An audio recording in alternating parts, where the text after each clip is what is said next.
She was just supposed to walk through the park, breathe the sea air, rest her tired feet after another endless shift. But Nurse Betty couldn't ignore what she saw. A young woman touching her ear the same way over and over. Silent tears of frustration no one else seemed to notice. When Betty approached, the Admiral stepped between them like a wall. His daughter had been examined by the best doctors money could buy. What could some random nurse possibly see that they'd all missed? But desperation is a strange thing. It makes you say yes when logic screams no. And in 4 minutes, with nothing but steady hands and quiet courage, Betty would discover something that would make the Admiral question everything and everyone he'd ever trusted. Before we continue, please subscribe to the channel and let us know where you are watching from in the comments. Enjoy the story. There, along the waterfront in Charleston, South Carolina, where the late afternoon sun painted everything in shades of gold and amber, Betty's worn blue nursing shoes moved slowly across the weathered pavement. Each step was heavy. Each step was earned. Those shoes had walked 1,000 hospital corridors, had stood through countless surgeries, had carried her through moments of triumph and unbearable loss. They were scuffed, stained, beautiful in their imperfection. The shoes of someone who had dedicated her life to caring for others, even when caring for herself seemed impossible. She didn't know, as she walked toward that bench by the water, that her life was about to change forever. 20 feet away, a young woman sat motionless in a wheelchair, her hand moving to her ear in a gesture that seemed almost unconscious. Once, twice, a third time. Her name was Kate, and she was 20 years old, though her eyes carried the exhaustion of someone who had lived much longer. There was frustration in that repeated motion, a quiet desperation that most people wouldn't notice because most people had learned not to see her at all. Kate had been invisible her entire life. Standing behind her, one hand resting protectively on the wheelchair's handle, was a man whose posture belonged to someone accustomed to command. Admiral James Winters. Decorated, respected, a man who had faced down enemies on the high seas, who had made decisions that affected thousands of lives, who wore his military bearing the way other men wore expensive suits. But right now, in this park, with his daughter, he wasn't an admiral. He was just a father who had spent 20 years watching his child suffer in silence. A father who had failed. He had spent $10 million trying to save her. He had flown in specialists from Johns Hopkins, from the Mayo Clinic, from Switzerland and London, and everywhere in between. 14 experts. 14 times he had allowed hope to creep in. 14 times that hope had been crushed under the weight of apologetic words and empty promises. There's nothing we can do. Perhaps you should accept, I'm sorry. Always sorry. Never solutions. And so he had learned to accept the unacceptable. His daughter would never hear his voice. Would never hear the ocean she loved to visit. Would never hear the words, I love you, spoken aloud, only signed with hands that trembled with inadequacy. But then Betty saw something. Her nurse's instinct, honed over 15 years of intensive care units and emergency rooms, caught what everyone else had missed. That repeated gesture. That specific frustration. Kate's hand going to her ear over and over again, like a question being asked that no one was listening to. Betty couldn't ignore it. She had tried. She had told herself to mind her own business, to enjoy her afternoon off, to let someone else be the hero for once. But her feet kept moving, toward this stranger in a wheelchair, toward this young woman who needed someone to see her. The Admiral noticed the approach immediately. His military training, his protective instincts, everything in him shifted into defensive mode. He had seen too many people stare at his daughter. Too many who whispered and pointed. Too many who treated Kate like a curiosity rather than a human being. This nurse was getting too close. But Kate looked up, and in her eyes was something the Admiral hadn't seen in years. Hope. Fragile, dangerous, devastating hope. Betty knelt down in front of the wheelchair, her tired knees protesting, her back aching from the week that had tried to break her. But her hands were steady. Her hands were always steady. They formed shapes in the air. Signs. A question asked in silence. Can I be your friend? The Admiral's hand hovered in the air between them, caught in that terrible moment between protection and possibility. Every instinct screamed at him to pull Kate away, to protect her from one more disappointment. One more person who would look at his daughter and see only what was broken. But what could some random nurse possibly see that the best doctors in the world had missed? What could 4 minutes accomplish that millions of dollars and decades of desperation could not? Desperation is a strange thing. It makes you say yes when every rational thought screams no.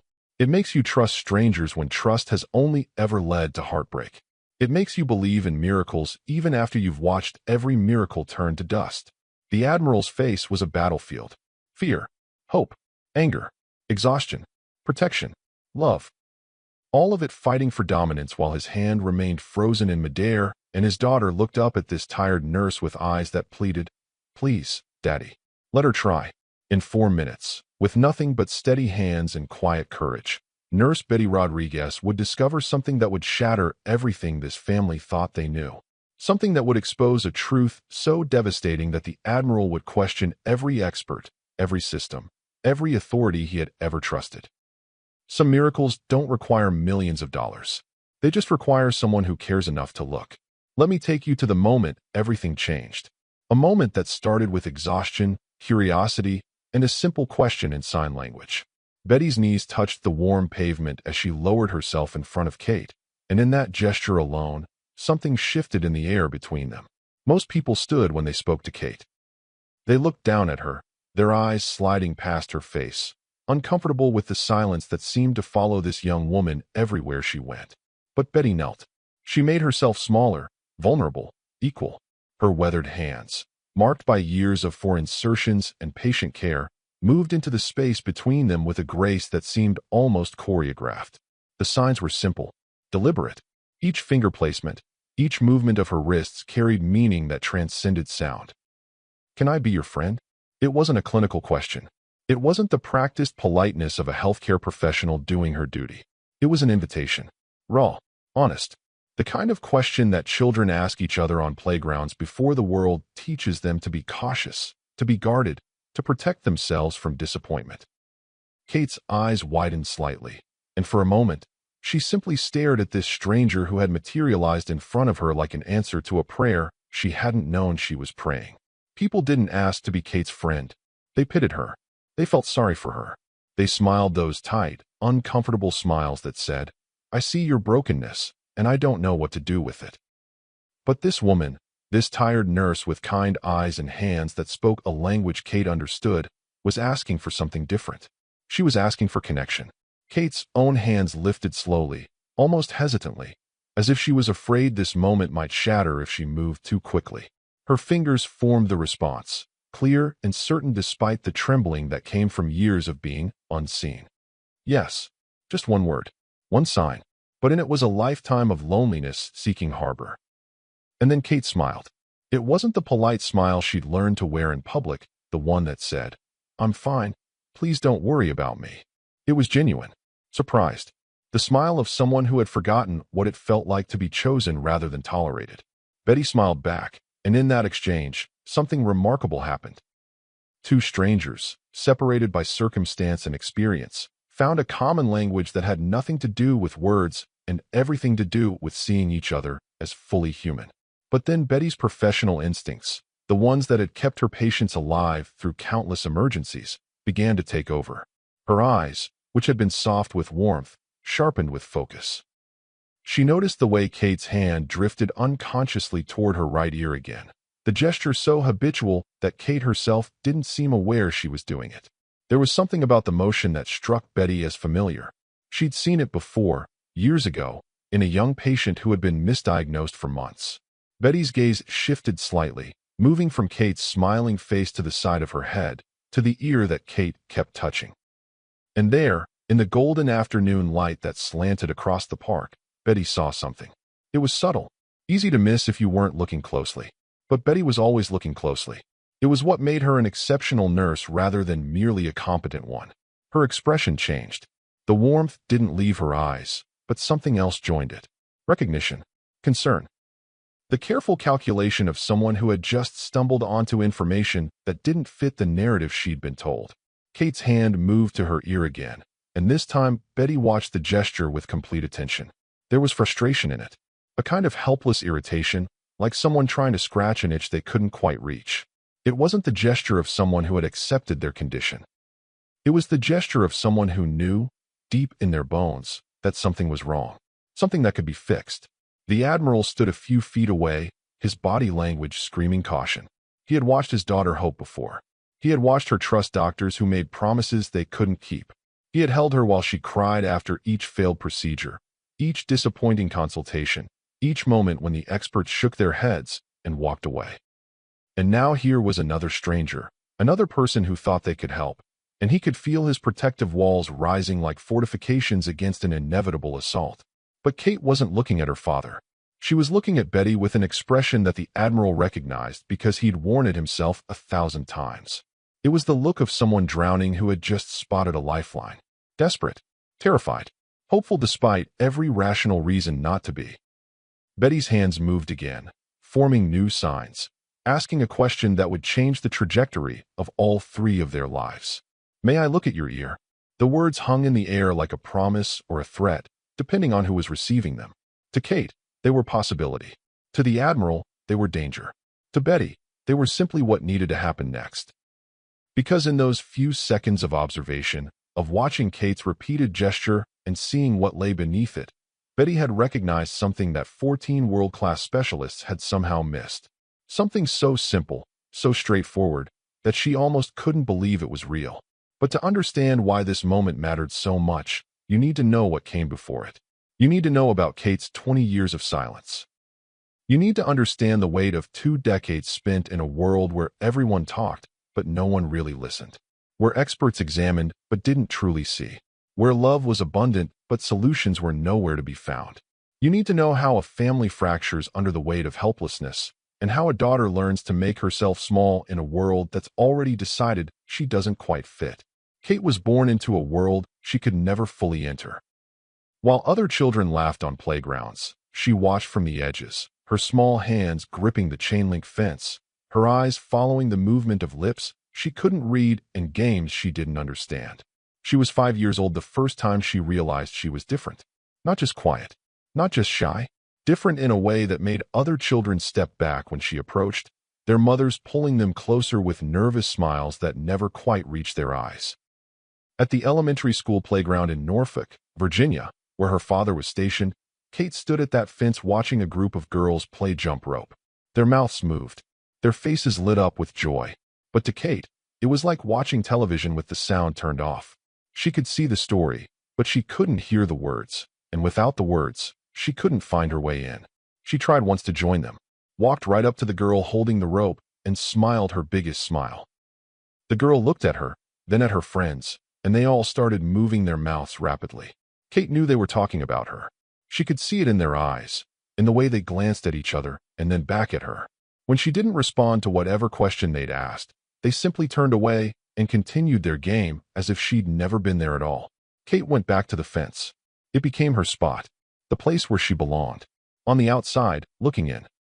By the time she was 12, Kate had learned to make herself invisible. In the middle school cafeteria, she sat alone at the end of a long table, her lunch tray a barrier between her and the world. 3 seats away, a group of girls whispered and pointed, their eyes darting toward her and then away, as if looking directly at her might somehow be contagious. Kate kept her head down, focusing on her sandwich, pretending she didn't notice. Pretending it didn't hurt. But it did hurt. Every single day it hurt. She had tried to make friends, had tried notebooks full of written conversations and hopeful smiles. But 12-year-olds are cruel in their efficiency. They don't have time for notebooks and patience. They have secrets to share and gossip to spread, and none of it can wait for someone who needs everything written down. At 14, in her freshman English class, Kate experienced a humiliation that would replay in her mind for years. The teacher, new and unfamiliar with Kate's situation, called on her to read aloud from the textbook. Kate didn't hear her name. She sat there, staring at the pages, unaware that 30 pairs of eyes had turned to look at her. The teacher called again, louder this time, her voice taking on an edge of impatience. The boy next to Kate tapped her shoulder, startling her. She looked up to see the teacher's mouth moving rapidly, her expression a mix of frustration and something that looked like pity. Kate felt her face burn as she realized what was happening. She stood slowly, trying to find the right page, trying to understand what was being asked of her. The classroom erupted in laughter. Not because she was funny, but because she was different. Because watching her struggle was entertainment.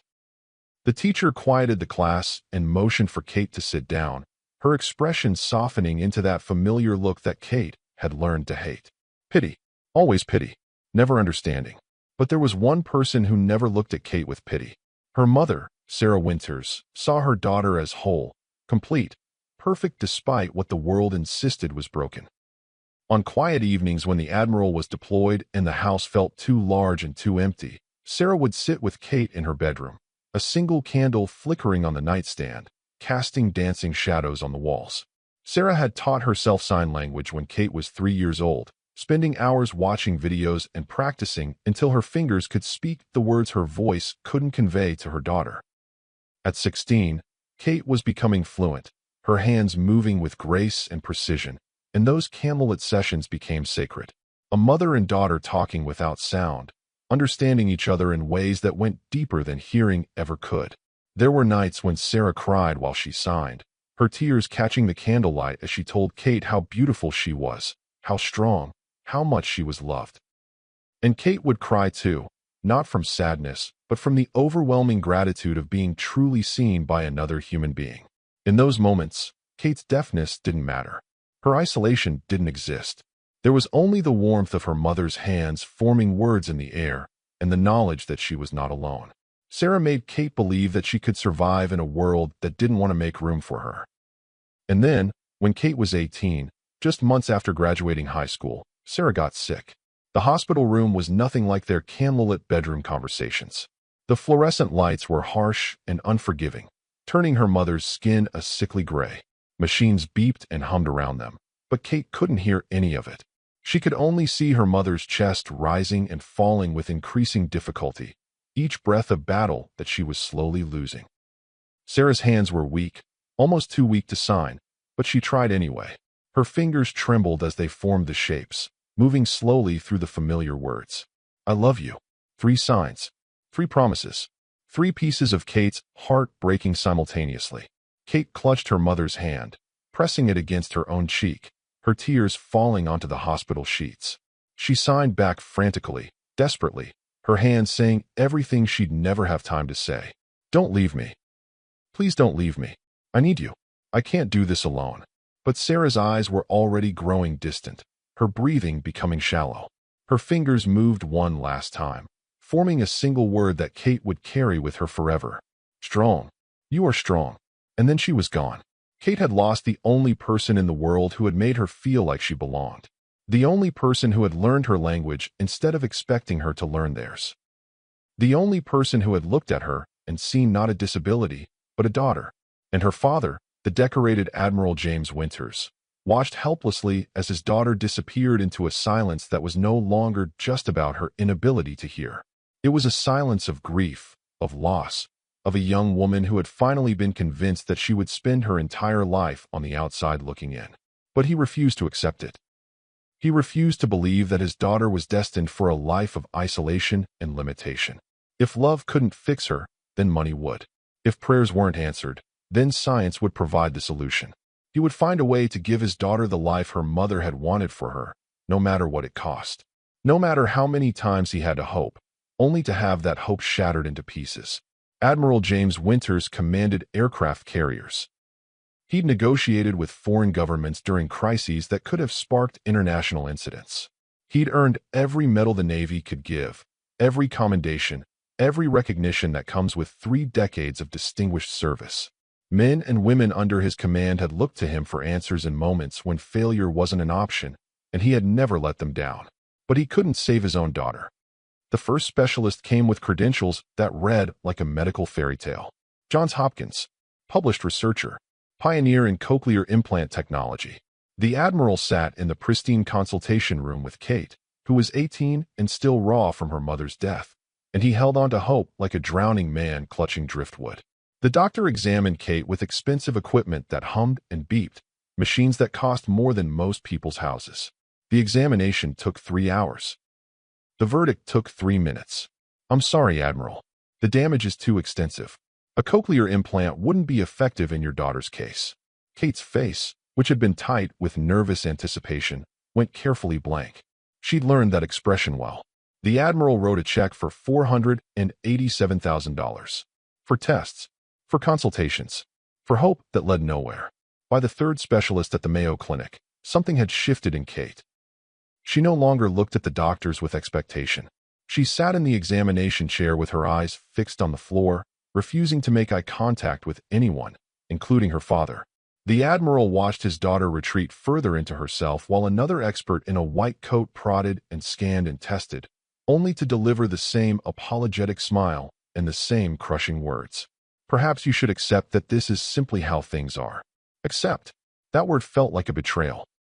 The Admiral had never accepted defeat in his entire career, and he wasn't about to start with his own child. He wrote another check. $623,000 this time. The number barely registered anymore. The seventh specialist was in Switzerland, a man whose research papers the Admiral had read late into the night, highlighting passages that seemed to promise breakthrough after breakthrough. This doctor was different, the Admiral told himself. This doctor understood cases like Kate's. The appointment was scheduled for a week of intensive testing. But by day 3, when the results showed nothing new, nothing hopeful, nothing at all, the Admiral's composure finally cracked. He found himself in the doctor's office, his voice rising in a way that would have been unthinkable in his military career, demanding more tests, different tests, experimental procedures. Anything. The Swiss doctor looked at him with professional sympathy that felt more insulting than outright dismissal. Admiral, we've done everything medical science currently allows. Sometimes, we must accept our limitations. There was that word again. Accept. Kate stood in the corner of the office, silent, watching her father argue with a man who held no answers. She touched her ear, that habitual gesture, and something in her expression suggested she'd already accepted what her father refused to acknowledge. The Admiral wrote another check. $891,000. The Swiss clinic had the best equipment in Europe, after all. Surely that was worth something. By the 10th specialist in London, Kate had completely shut down. She refused to participate in the examinations, sitting motionless and unresponsive while doctors asked questions she wouldn't answer and conducted tests she wouldn't engage with. The Admiral found himself apologizing for his daughter's behavior, a sentence that felt like poison in his mouth. She wasn't misbehaving. She was protecting herself the only way she knew how. Perhaps, the London specialist suggested gently, it's time to focus on adaptation rather than cure. Sign language, lip reading, accommodations. Your daughter can still have a fulfilling life. But the Admiral didn't want adaptation. He wanted restoration.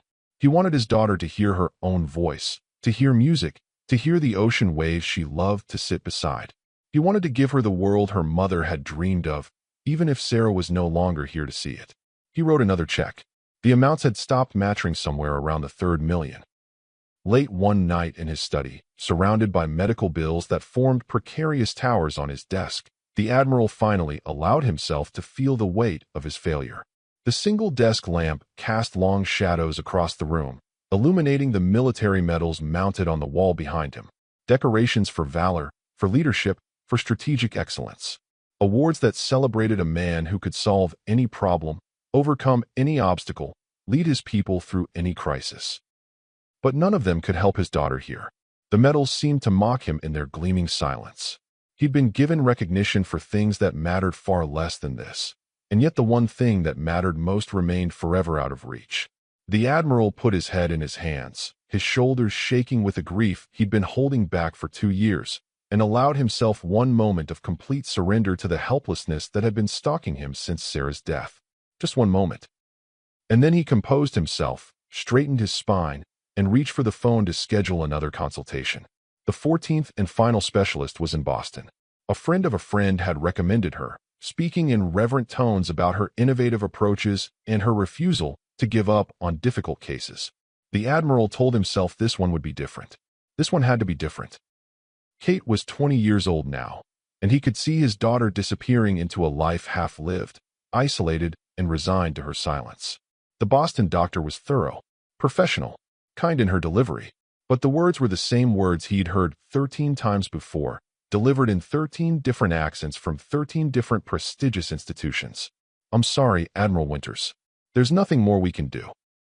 The Admiral's face, which had held firm through combat situations and diplomatic nightmares, finally crumbled. Not dramatically, not with tears or shouting, just a subtle collapse of the features, a dimming of something essential behind his eyes. Kate watched her father break, and something in her own expression suggested she blamed herself for his pain. They walked out of that Boston clinic in silence, Kate's hand in her father's, both of them understanding that they'd reached the end of a road that had cost them everything and given them nothing in return. He'd spent $10 million, consulted 14 experts across 6 countries, traveled to the most prestigious medical institutions in the world, and every single one said the same thing. There's nothing we can do. Perhaps you should accept. I'm sorry. They were all wrong. But they'd never know it.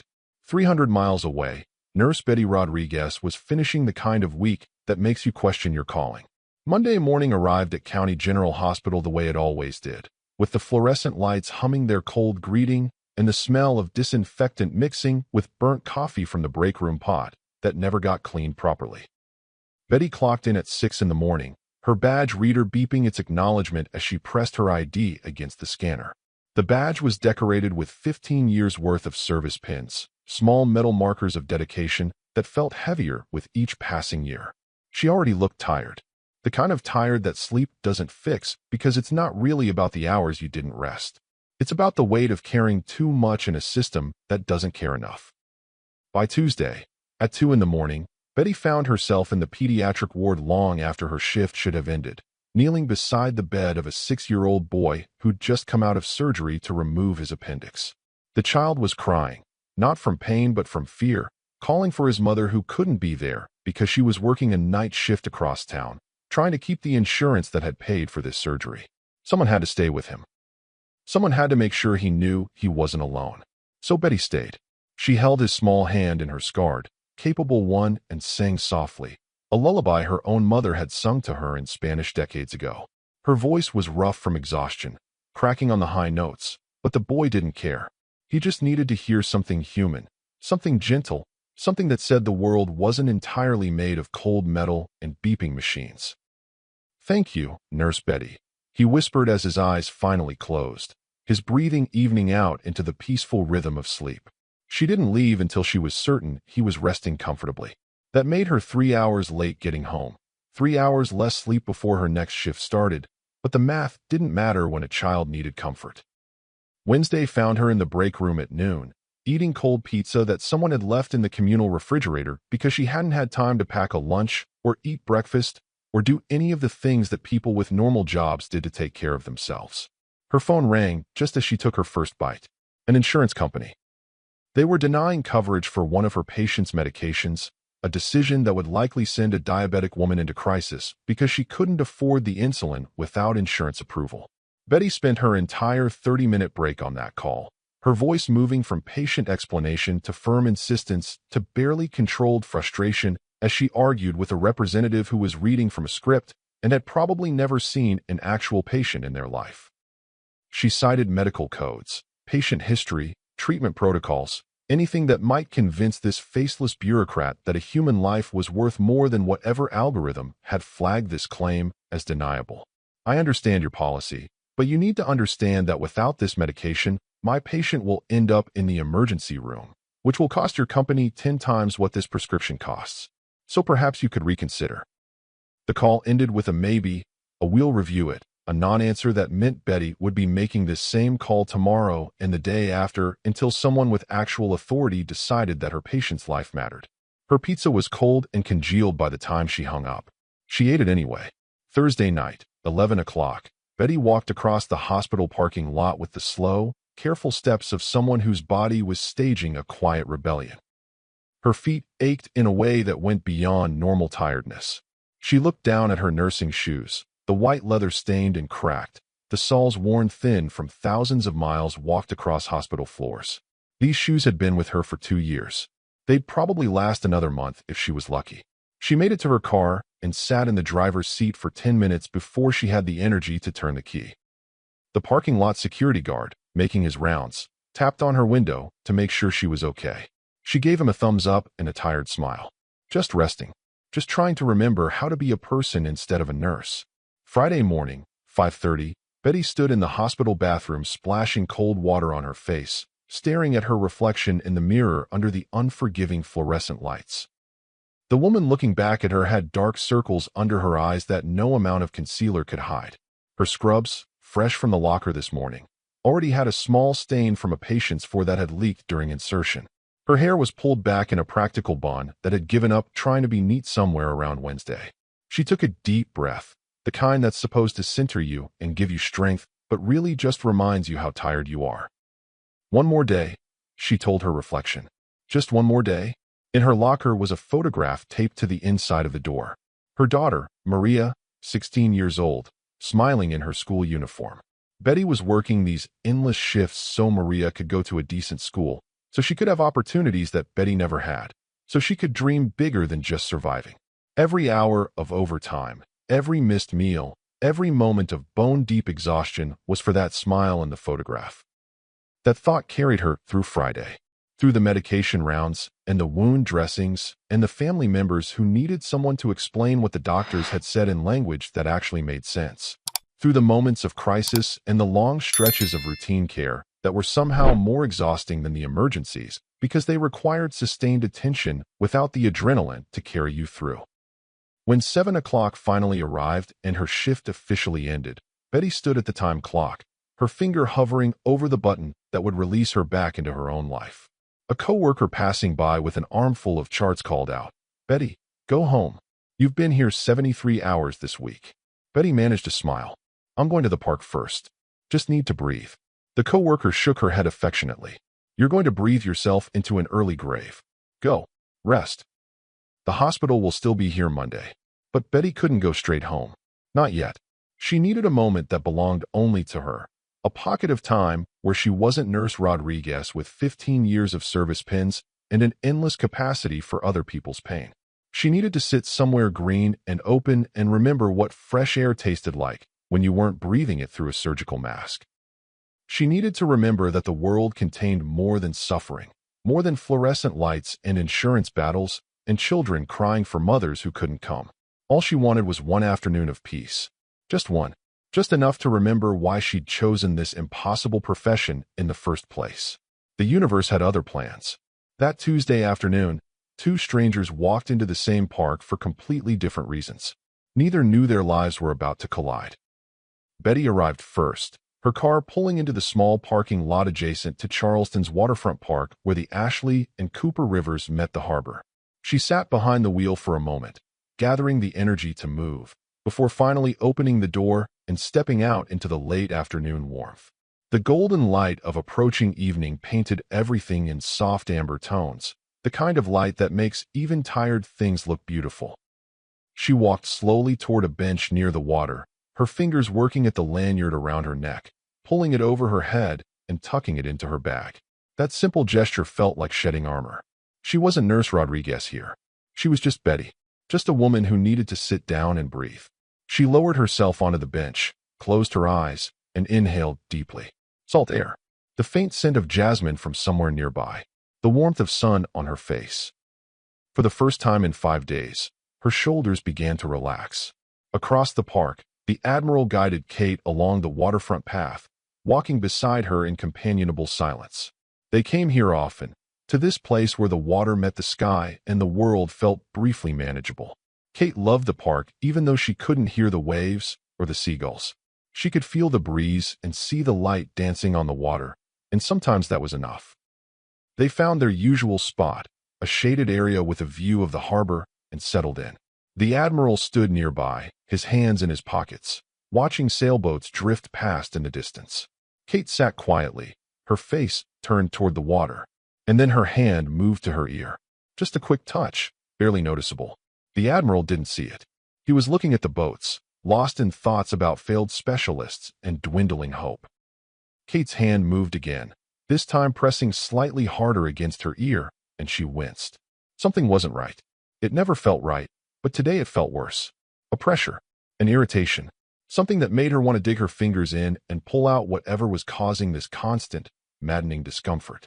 The third time her hand moved to her ear, a single tear rolled down her cheek. Not from pain exactly, but from the frustration of 20 years spent trying to fix something no one else could see or understand. She was so tired of touching her ear, so tired of the sensation that something was wrong, so tired of being broken. Across the park, Betty's eyes opened. Not slowly, not peacefully, but with the sudden alertness of someone whose instincts have been triggered. She'd heard nothing, sensed nothing consciously, but some part of her nurse's brain had registered movement in her peripheral vision. A young woman. Repetitive gesture. Hand to ear. Betty watched. Once. Twice. 3 times. That motion. She'd seen it before, years ago, in a patient who'd been misdiagnosed for months until Betty had finally looked closely enough to see what everyone else had missed. Her internal voice whispered what her conscious mind was just beginning to understand. That motion. I've seen that before. She stood up, her exhaustion forgotten, her body moving before her brain had fully processed the decision. This wasn't her business. This wasn't her patient. She should sit back down and finish her moment of peace. But her feet were already carrying her forward, across the grass, toward this stranger who was touching her ear with the same frustrated repetition that Betty recognized from her own medical experience. The Admiral noticed her approach. His body language shifted immediately, protective instincts activating. He stepped slightly closer to Kate, positioning himself between his daughter and this stranger who was walking toward them with purpose. And that's when Betty saw it. Something small. Something wrong. Something every expert had missed. Everything in Betty's training told her to mind her own business. She was off duty. This wasn't her patient. This wasn't her responsibility. She had no right to insert herself into the life of a stranger based on nothing more than a hunch and a familiar gesture. But something wouldn't let her walk away. With each step across the grass toward Kate and her father, Betty's internal debate grew louder. This isn't my business. I'm exhausted. I could be wrong. What if I'm wrong? But what if I'm right? What if no one else has noticed? What if this is the one moment that matters and I walk away because I'm tired? The Admiral noticed her approach when she was still 15 feet away. His military posture straightened immediately, his entire body language shifting from relaxed to alert. His hand moved instinctively to rest near Kate's shoulder, a protective gesture so automatic it seemed unconscious. He'd spent 2 decades watching people stare at his daughter, whisper about his daughter, treat his daughter like a curiosity, and he wasn't going to let another stranger make her feel less than human. Betty stopped 3 feet away, close enough to communicate, but far enough to be non-threatening. She offered a gentle smile, the kind she'd perfected over 15 years of approaching frightened patients in emergency rooms. Soft, genuine, unthreatening. And then her hands moved, not reaching out, not gesturing for attention, simply forming shapes in the air with practiced precision. Can I be your friend? Kate's eyes widened in surprise. People didn't approach her. People didn't sign to her. People certainly didn't ask to be her friend. For a moment, she simply stared at this tired-looking woman with kind eyes who had materialized out of nowhere speaking her language. Then, slowly, hesitantly, as if afraid this moment might shatter if she moved too quickly, Kate's own hands lifted and formed her response. Yes. Her smile was genuine. Surprised. The smile of someone who had forgotten what it felt like to be chosen. But the Admiral wasn't smiling. His voice was firm, carrying the weight of military command and paternal protection. Who are you? What do you want?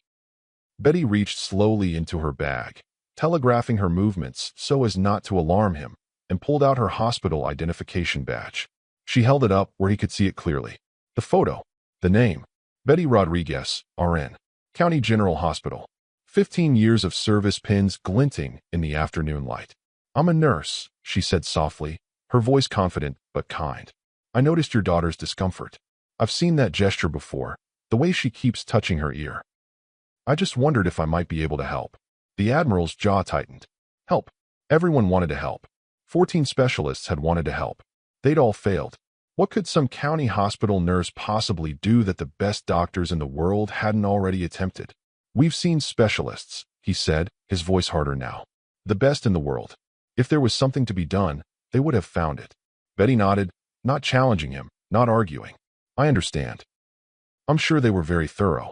But sometimes, with respect, sometimes fresh eyes see things differently. I just ask that you let me look. Just look. Nothing invasive. Nothing that could cause harm. And if I'm wrong, if there's nothing I can see, then you've lost nothing but 5 minutes of your time. The Admiral opened his mouth to refuse. Every rational part of his brain was screaming at him to protect Kate from one more disappointment, one more moment of false hope, one more person who would look at her and see only what was broken. He'd been down this road 14 times, and 14 times it had led nowhere but deeper into despair. But then he looked at Kate, and Kate was looking at Betty with an expression that broke something inside him. Hope. After everything, after all the failures and broken promises, his daughter still had hope. Her eyes were pleading with him. Please, Daddy, let her try. Right here, I need to know something. If you believe in people who help strangers for no reason, no reward, no recognition, hit that subscribe button. Because what Betty does next takes more than courage. And trolls who say she's just doing it for attention won't understand this story. But you will. Betty's hands moved again, forming the question that would change everything. May I look at your ear? Kate nodded without hesitation. The Admiral's entire body tensed, every muscle coiled and ready to intervene if this stranger did anything that might hurt his daughter. But he didn't stop her. He'd given his word, however reluctantly, and Admiral James Winters kept his promises. Betty pulled her phone from her pocket and activated the flashlight, the bright LED beam cutting through the golden afternoon light. She moved closer to Kate, her movements slow and deliberate, professional. I'm going to tilt your head slightly, she said softly, even though Kate couldn't hear her. But the gentle pressure of Betty's hand communicated everything that words could not. Kate turned her head, exposing her right ear to Betty's examination. The late afternoon sun combined with the phone's light created a beam that seemed almost surgical in its precision. Betty leaned in, her face inches from Kate's ear, her eyes narrowing with the intense focus of someone who had spent 15 years training herself to see what others missed. For the first 30 seconds, her expression remained completely professional, methodical, the practiced demeanor of a nurse conducting a routine examination. She looked carefully at the outer ear, the ear canal entrance, checking for any obvious signs of infection or abnormality. And then her expression changed. Betty had examined thousands of ears in her 15-year career. She'd seen infections that had gone untreated for weeks, foreign objects that children had lodged in places they shouldn't be, complications from surgeries, damage from accidents. But what she saw now made her breath catch in her throat. Deep in Kate's ear canal, visible only because of the perfect angle of the light in Betty's trained eye, was a blockage. Not small, not insignificant. A substantial obstruction that had likely been there for years, maybe decades, pressing against Kate's eardrum and preventing sound from traveling properly through the canal. Betty's professional mask slipped. Her eyes widened. Her mouth opened slightly in an expression of pure disbelief. She pulled back, blinking hard, wondering if exhaustion was making her see things that weren't there. Then she leaned in again, adjusting the angle of the light, looking from a different position to confirm what she thought she'd seen. It was still there, clear as day, unmistakable. Her hands began to shake slightly, the phone flashlight wavering as the reality of what she was seeing crashed over her like a wave. This wasn't a genetic condition. This wasn't nerve damage. This wasn't some complex neurological disorder that required millions of dollars in equipment to diagnose. This was a physical blockage, something that could be removed. The Admiral watched Betty's face change, watched her professional composure crack, and felt his heart begin to pound in his chest. He'd seen that expression before on doctors' faces, that moment when they discovered something unexpected, but it had always been followed by bad news. More complications. Worse prognosis. Another reason why nothing could be done. But this time, something in Betty's expression was different. This wasn't the look of someone who'd found something terrible. This was the look of someone who couldn't believe what they were seeing. What? The Admiral's voice came out rougher than he intended. What do you see? Betty pulled back from Kate, her hand covering her mouth, her eyes still wide with shock. She couldn't speak for a moment. Couldn't find the words to explain what she'd just discovered. How could she tell this man that his daughter had suffered for 20 years because of something that should have been caught in a routine examination? How could she tell him that 14 specialists, with all their equipment and expertise and prestigious credentials, had somehow missed something this obvious? Tell me.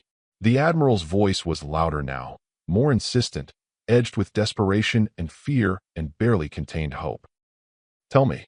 Betty lowered her hand, her eyes meeting the Admiral's, and when she finally spoke, her voice was barely above a whisper.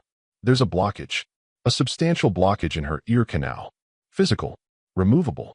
The words hung in the air between them like a revelation and an accusation all at once. It was impossible. No doctor, no specialist, should have missed this. But they had. All 14 of them. There was a blockage. Deep in Kate's ear canal. Not genetic. Not neurological. Something physical. Something removable. Betty reached into her bag and pulled out a small notepad, the kind nurses carried for jotting down medication schedules and patient notes. Her hands were steadier now, the initial shock giving way to professional clarity.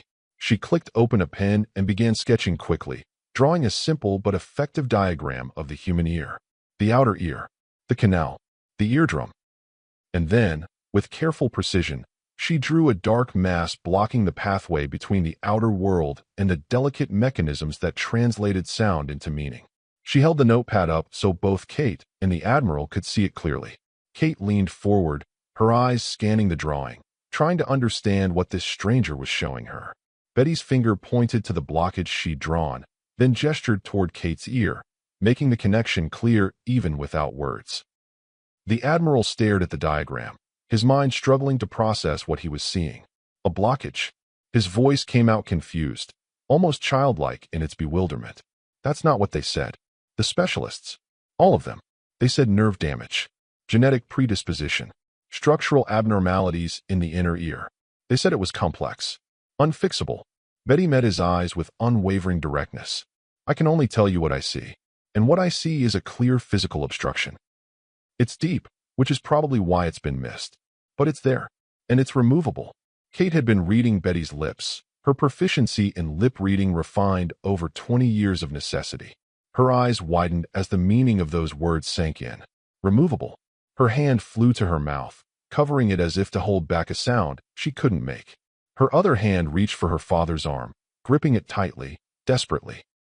The Admiral felt the weight of those words settle over him like a physical force. 20 years. 20 years of his daughter living in silence. 20 years of watching her eat lunch alone, of seeing her stand at the edges of life rather than participating in it. 20 years of doctors and tests and consultations and bills that had climbed into the millions. And it was just a blockage? Something that could have been removed with a simple procedure? Something that should have been caught in a basic examination? The anger started as a small ember in his chest and grew rapidly into something that threatened to consume him entirely. How? His voice was rising now, military authority mixing with paternal rage. How did 14 specialists miss this? The best doctors in the world. Johns Hopkins, Mayo Clinic, Switzerland, London, Boston. They had equipment worth millions. They took scans. They ran tests. They examined her for hours. His voice cracked on that last word, the composure that had held him together through 2 decades of disappointment finally beginning to fracture. Are you telling me that my daughter has suffered for 20 years because no one bothered to actually look? Betty's expression was compassionate but honest. She wouldn't lie to him, wouldn't soften this truth just to make it easier to swallow. I don't know how they missed it. I wish I could tell you. Sometimes, in medicine, specialists rely too heavily on previous diagnoses. If the first doctor said it was nerve damage, the next 12 might have just looked for confirmation of that diagnosis rather than examining with fresh eyes. Sometimes we see what we expect to see rather than what's actually there. She paused, letting that sink in, then added quietly, "But I can help, if you'll let me." Years ago, early in her career, Betty had encountered a similar case. A teenage boy who'd been told he had irreversible hearing loss, who'd been fitted with expensive hearing aids that never quite worked properly. Betty had been doing a routine check during a hospital visit for an unrelated issue when she'd noticed the same repetitive gesture, the same frustrated touching of the ear. She'd looked, really looked, and found a blockage that had been there since childhood. 20 minutes later, that boy could hear properly for the first time in a decade. She'd never forgotten the look on his face, the wonder, the anger, the joy mixed with the devastating realization of all the years he'd lost. The Admiral wanted to believe. Every fiber of his being wanted to grab onto this hope and hold it close. But he'd hoped before, 14 times before, and every time, hope had become another knife in his chest, twisting deeper with each failure. How could he let himself believe again? How could he risk watching his daughter's face fall one more time when this turned out to be just another dead end? But Kate was looking at him with those pleading eyes, and in them he saw something he hadn't seen in years. Not just hope, determination. She was willing to try. Even after everything, she was still willing to risk disappointment for the chance, however small, that this time might be different. Betty's voice was steady, confident, but gentle. I can try to remove it. Right here. Right now. The words landed between them like a grenade with the pin pulled. The Admiral looked at Betty, then at Kate, then back at Betty. His body was frozen, caught between the instinct to protect and the desperate need to believe that this time, finally, someone could help. He could walk away, protect his daughter from one more disappointment, or he could trust a stranger with the most precious thing in his world. His internal voice was screaming at him. She could be wrong. She's a county hospital nurse, not a specialist. She could hurt Kate. What if something goes wrong? What if the blockage is attached to something vital? What if removing it causes permanent damage? I could lose her. I could lose my daughter forever.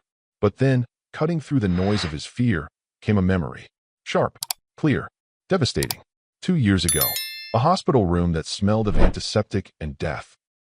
Sarah, his wife, Kate's mother, lying in bed with tubes and wires connecting her to machines that beeped their futile reassurances. She was so weak she could barely lift her hands, but she'd summoned enough strength to sign one final message to him. Her fingers had moved slowly, trembling with effort, forming words in the air between them. Promise me you'll never stop trying. Promise me you'll never give up on her. He'd taken her hands in his, holding them against his chest, and nodded through his tears. I promise. I promise. Sarah had smiled then, a small, peaceful smile, and closed her eyes for the last time. The Admiral blinked hard, pulling himself back to the present, to this park bench where his daughter sat looking at him with eyes that mirrored her mother's. Kate's hands were moving now, forming signs with desperate urgency. Please, Daddy, let her try. His hands were shaking. The Admiral noticed it with distant surprise because his hands never shook. He'd commanded ships through storms, made life-and-death decisions under fire, signed orders that sent people into danger. His hands had always been steady, but now they trembled visibly as he clenched them into fists, trying to force them under control, then release them, accepting that some things couldn't be controlled. Kate was still looking at him, waiting, hoping, trusting him to make the right choice, even though he had no idea what the right choice was anymore. The Admiral nodded once. It was a military nod, sharp and decisive, the kind of nod that conveyed command and certainty. But then his voice betrayed him, cracking as he spoke the only words that mattered. Don't hurt her. Please, just don't hurt her. Betty's expression softened with understanding. She knew what this moment cost him. I need you both to trust me, she said quietly. Then her hands moved, signing to Kate. Can you stay very still for me? Very, very still. Kate nodded, her jaw set with determination. She'd been poked and prodded by 14 specialists. She'd endured countless examinations and procedures. She could do this. She would do this. Betty had 4 minutes. 4 minutes to attempt what millions of dollars couldn't buy. 4 minutes to either create a miracle or break what was left of this family's heart. With nothing but a pair of tweezers from her keychain and the steady hands of a 15-year veteran, Betty began. She pulled the small tool from her bag, the kind of precision tweezers nurses kept for removing splinters and foreign objects. Under normal circumstances, she would have used proper medical instruments in a sterile environment. But this wasn't a hospital, and sometimes circumstances demanded improvisation. She squeezed hand sanitizer onto the tweezers, rubbing them clean, her movements efficient and practiced. Kate sat perfectly still, her back straight, her head tilted at the angle Betty had positioned it. The phone flashlight was propped against Betty's shoulder, creating a beam of light that illuminated the ear canal with surgical precision. Betty knelt on the pavement, her tired knees forgotten, every ounce of her focus narrowed to this single moment. Minute 1.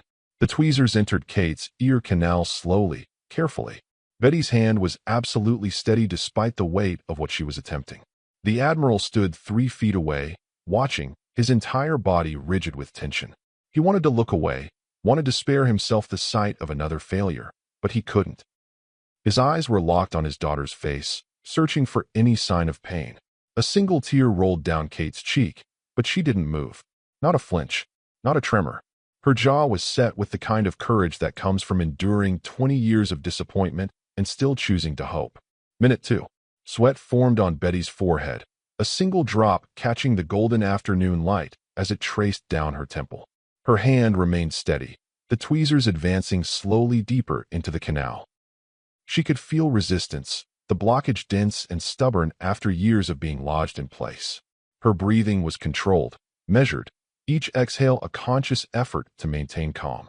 The Admiral began pacing, 3 steps away, turning back, unable to keep still. His military discipline was crumbling under the weight of helplessness. He forced himself to return, to stand witness to whatever happened next, even if it destroyed him. Minute 3. Betty encountered stronger resistance. The blockage wasn't moving. She paused, withdrawing slightly, recalibrating her approach. Her eyes narrowed with concentration as she adjusted the angle, searching for the right leverage point. Kate's knuckles were white where she gripped the edge of the bench, but still she didn't move. Minute 4. Betty made contact again, this time from a different angle. She applied gentle but firm pressure. For 3 seconds, nothing happened. Then, suddenly, something gave way. The blockage released its hold, and Betty carefully, meticulously, extracted it from Kate's ear canal. She pulled back, holding the tweezers up to examine what she'd removed. The blockage was small, almost insignificant looking.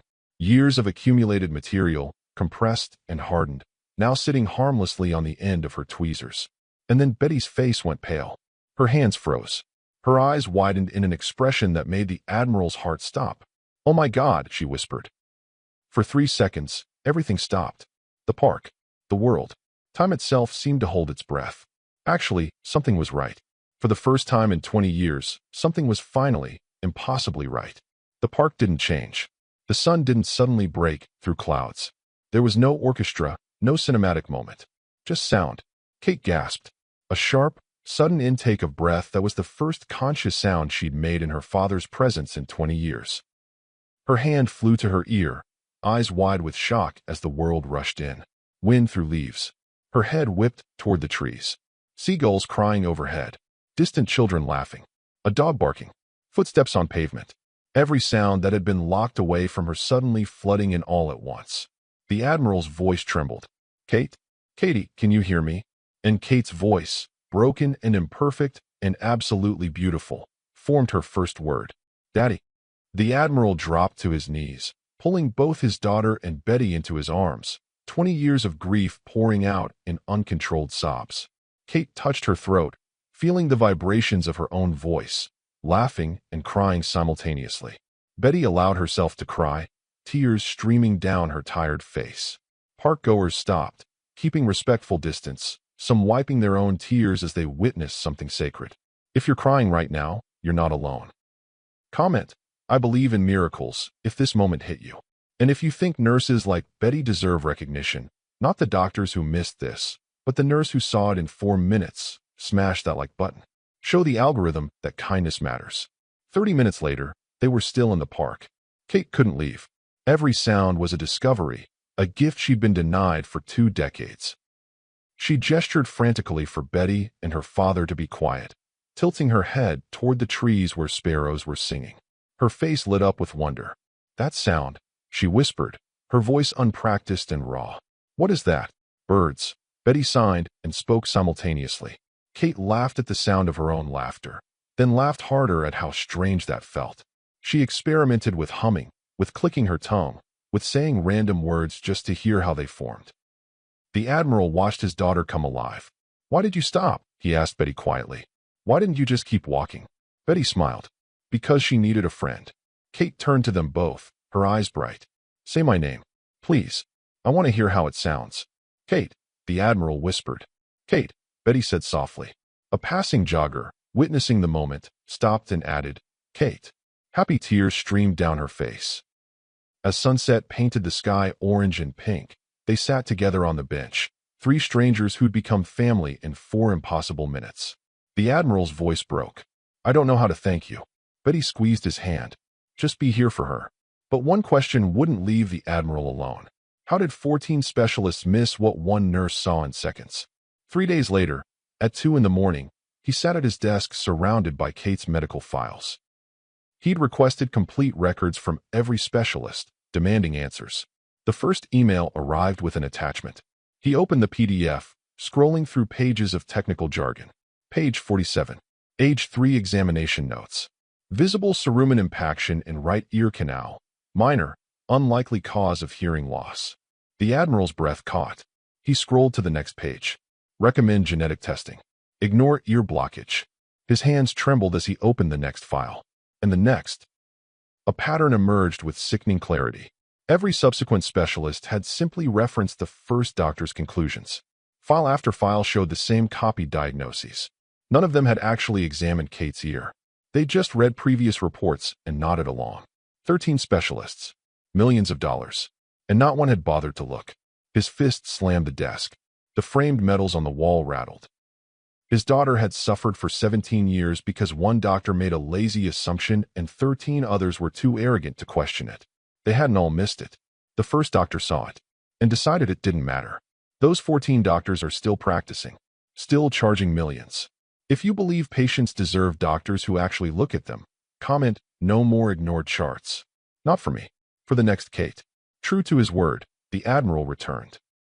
But he didn't come with medals or ceremonies. He came with something far more valuable. 1 week later, he waited in the hospital parking lot as Betty's evening shift ended. She emerged exhausted, then stopped short seeing him standing by her car. "Can we talk?" he asked. "I owe you more than I can ever repay." At a nearby coffee shop, the Admiral slid a folder across the table. Betty opened it, her eyes widening at architectural drawings and legal documents. "I want to fund a clinic." "Your clinic? For underserved communities?" Betty's hands trembled. "I can't accept that. I just did what anyone would." "No." The Admiral's voice was firm. "What you did is what 14 doctors with millions in equipment couldn't do. You looked. You cared enough to actually look." He slid another document forward. "Your daughter's college education. Full ride. Any school she chooses." Betty's tears came then, overwhelming and unstoppable. "Let me help you amplify your voice," the Admiral continued. "You gave me my daughter's voice. Let me give you the resources to help others." Their handshake became an embrace. Two strangers united by a miracle, now partners in ensuring it would happen again. "I don't know what to say," Betty whispered. The Admiral smiled. "Say yes." 6 months later, the Winters Rodriguez Community Clinic opened in Charleston. Kate cut the ribbon and gave her first public speech. Her voice was clear, confident, carrying across the gathered crowd. Some families are born. Some are made. Ours was made in 4 minutes. Inside, the clinic buzzed with life. Betty treated patients with the same careful attention she'd given Kate. The Admiral, now retired and wearing civilian clothes, volunteered at reception, greeting everyone with genuine warmth. Betty's daughter, Maria, clutched a college acceptance letter, tears streaming as she hugged her mother. In the break room, the three of them shared lunch, laughing like the family they'd become. Kate spoke and signed simultaneously, embracing both worlds. On the wall hung photos documenting their journey from that park bench to this moment of transformation. "Here's what I need you to understand. Those 14 doctors are still practicing, still charging millions. The system that failed Kate is failing someone right now. If you believe nurses like Betty deserve more recognition and respect than specialists who couldn't be bothered to look, drop a comment saying, 'No more ignored charts.' Share the story. Because somewhere, another Kate is waiting for someone to care enough to actually see them. Don't let the algorithm bury this.